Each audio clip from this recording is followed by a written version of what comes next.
பேரரசன் ஒருவனிடம் வலிமை மிக்க யானை ஒன்றிருந்தது. போர்க்களம் செல்லும் போதெல்லாம் அதன் உடல் முழுவதும் வாள்கள் நிறைந்த கவசங்களால் மூடப்பட்டிருக்கும். அதன் வாளிலும் இரும்பு குண்டு ஒன்று இணைக்கப்பட்டிருக்கும்.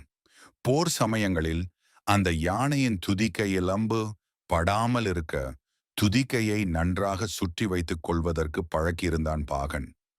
ஒரு நாள் போர்க்களத்தில் அரச யானை புகுந்து எதிரி படைக்கு பேரழிவை தந்தது. அதன் அங்கங்களில் பொருத்தப்பட்டிருந்த ஆயுதங்களில் ஒன்று கீழே விழுந்ததும் அதை எடுக்க அதுவரை வளைத்து வைத்திருந்த துதிக்கையை நீட்டியது யானை.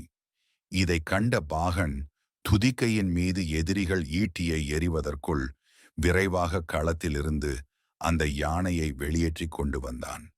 அரண்மனையில் அரசனை சந்தித்த பாகன், அரசே, நேற்றைய போரில் நமது யானை போர்க்களத்தில் சுருட்டி வைத்திருந்த தனது துதிக்கையை வெளியே நீட்டிவிட்டது. இனி அது போருக்கு பயன்படாது என்றான். அரசனும் அந்த யானையை இனி போரில் பயன்படுத்த வேண்டாம் என்று சொல்லிவிட்டார். மனிதர்கள் தங்கள் நாவை அடக்கும் வரையில்தான் நன்மை அடைவார்கள். துதிக்கையை சுருட்டி வைக்கும் வரைதான் யானைக்கு பாதுகாப்பு இருக்கும். தேவையில்லாத இடங்களில் துதிக்கையை சுருட்டி வைத்துக் கொள்ளும் யானையைப் போல அவசியமில்லாத இடங்களில் தங்களது நாவை கட்டுப்படுத்த வேண்டும்.